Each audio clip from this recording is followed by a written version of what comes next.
Bonjour et bienvenue sur ma chaîne L'Univers de Rosy. N'hésitez pas à liker, à vous abonner et à partager mes vidéos.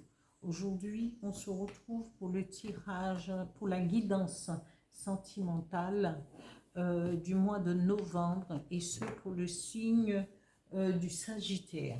Alors, je commence. Sagittaire sentimental, novembre 2025. Merci.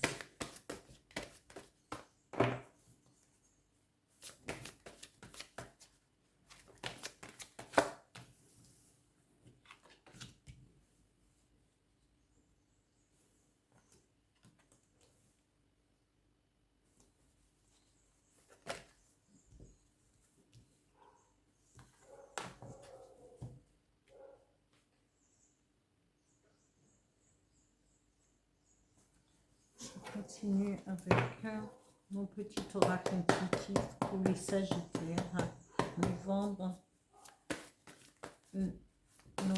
2025. Sagittaire sentimental, novembre 2025.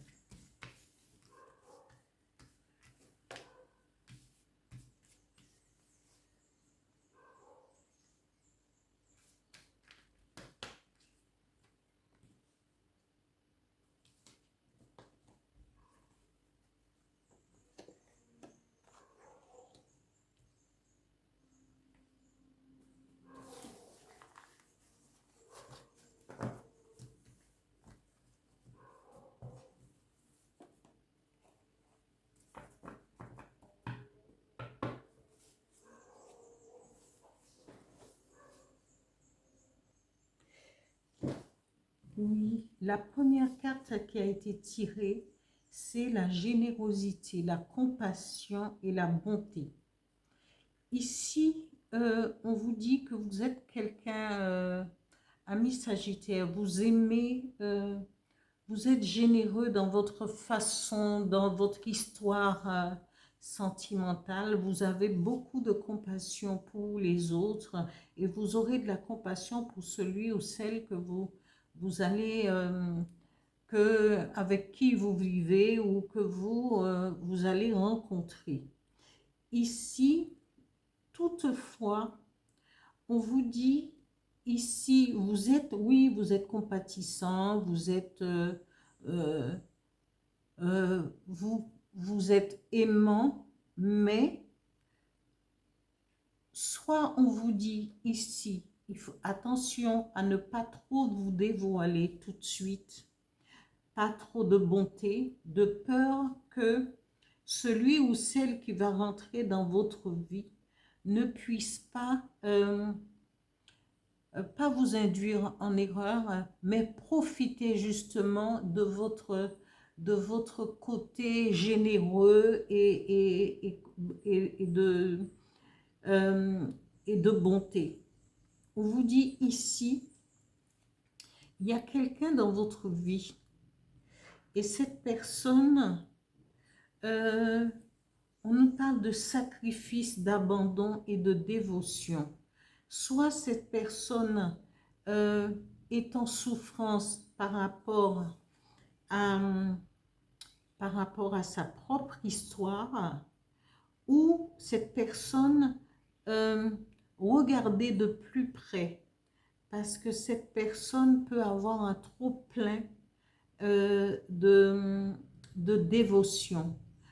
Et quand il y a trop de dévotion, eh bien, parfois, ce n'est pas toujours, euh, ça ne pourrait pas être toujours compris par vous. Ou sinon, c'est vous qui êtes, vous serez dans le sacrifice pour faire le bonheur de l'autre.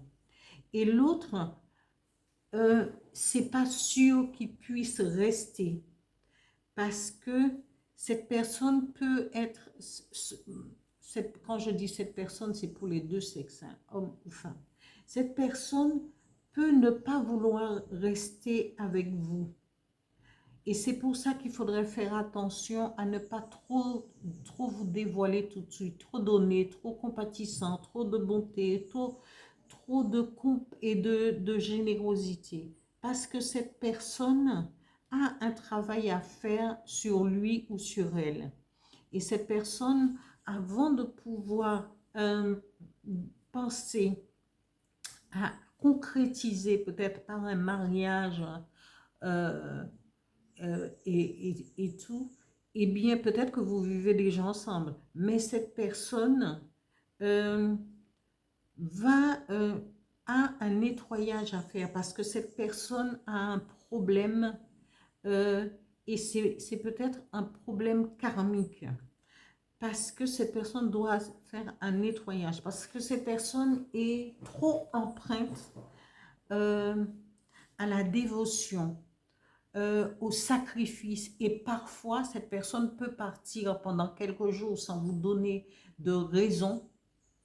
Et comme vous, vous êtes dans la compassion, vous allez toujours accepter son retour en pardonnant. Mais une histoire d'amour ne se concrétise pas et euh, ne s'inscrit pas dans la durée avec des allées et venues parce que cette personne euh, peut vous faire souffrir. Parce que, mais ce n'est pas de sa faute en partie parce que voilà, on se connaît et que parfois on veut excuser aussi l'autre. Mais arrivé à un certain âge, à un certain moment de sa vie, il faudrait quand même se poser des questions par euh, les problèmes répétitifs, les situations répétitives.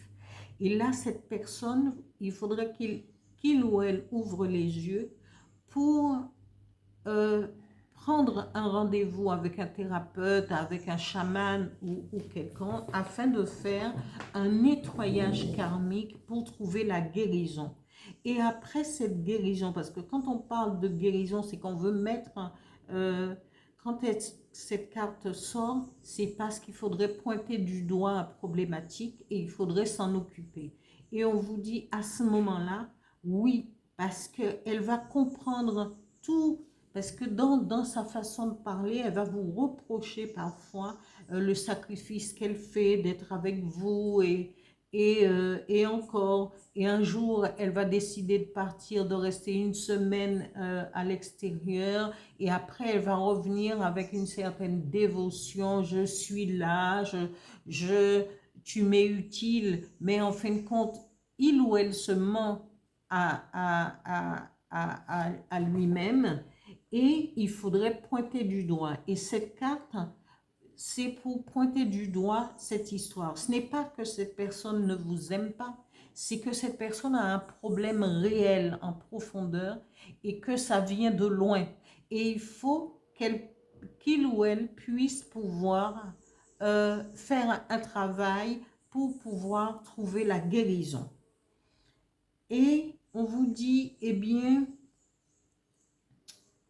le fait, il ne faudrait pas rester statique, rester immobile en se disant, oui, comment, je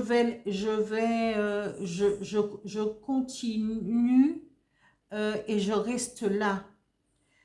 Si vous voulez rester là, il faut que cette personne puisse comprendre, que vous puissiez lui faire comprendre en discutant que tu pourrais te faire aider, je peux t'accompagner, je peux te soutenir, mais tout en modérant aussi votre dévouement total en premier lieu. Si cette personne se fait soigner, il y a des changements qui proviennent, et ben après, vous laissez aller toute votre générosité, votre compassion.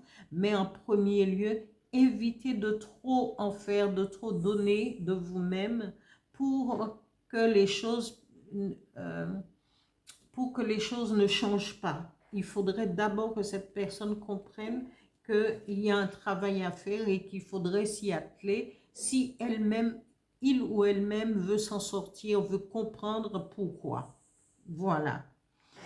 Ici, on vous dit ne restez pas trop immobile dans cette relation. Prenez peut-être même si vous êtes immobile, ça ne veut pas dire que vous ne réfléchissez pas, que vous ne travaillez pas, que vous n'êtes pas en mouvement, même dans votre tête. Et on vous dit ressentez, il faudrait ressentir aussi l'énergie de cette personne. Il faut et il faudrait vous recentrer vous-même. Ressentez chaque fois qu'il y a quelque chose, peut-être une histoire qui va, une goutte d'eau qui va faire déborder le vase, ressentez ce qu'elle dégage, il ou elle dégage. Et peut-être que cette personne, après avoir fait le travail, parce qu'ici, comme il peut, cette personne peut vous demander pardon pour son attitude, pas parce que vous ne l'avez pas abandonné, au contraire, vous l'avez conseillé, vous l'avez soutenu à la hauteur de ce que vous devriez faire ou pouviez faire, mais ici, quand c'est un travail de thérapeute ou d'un chaman, vous ne pouvez pas aller trop loin parce que vous vous y perdriez aussi. Et cette personne, quand va entamer une guérison pour lui ou pour elle-même, eh bien, cette personne sera dans la perspective de vous demander pardon. Et c'est à vous, si, si les choses ont changé, eh bien, à ce moment-là, vous saurez si vous lui pardonnez ou non. Voilà. Ici, je vais tirer un message avec le petit oracle des guides de lumière pour les Sagittaires, novembre sentimental, novembre 2025. Un message, please. Voilà. Ici, le message dit « Ouvre ta conscience, prends conscience des mondes visibles et invisibles qui t'entourent, des autres dimensions et de l'énergie vitale qui circule entre les êtres. Où qu'ils soient, ouvre-toi à d'autres réalités subtiles, car il y a plus grand que ton champ de vie personnel. » Parce que quand les choses sont karmiques, c'est des choses qui sont invisibles, c'est quelque chose qui vient d'autre part, eh bien ce n'est pas toujours facile à comprendre. Mais si cette guérison prend forme, et ça ne veut pas dire il y a de l'amour, mais cet amour est entravé par quelque chose qui coince cette personne dans une réalité qui n'est pas ce que lui ou elle devrait vivre vraiment. Et le pardon viendra. Et quand le pardon viendra, c'est que cette personne a compris, a trouvé une certaine guérison. Voilà pour les Sagittaires pour le mois de novembre 2025. Je vous dis à bientôt. Merci de liker, de continuer à liker. Tous les abonnés, merci, les anciens, les nouveaux. Merci à vous et à bientôt.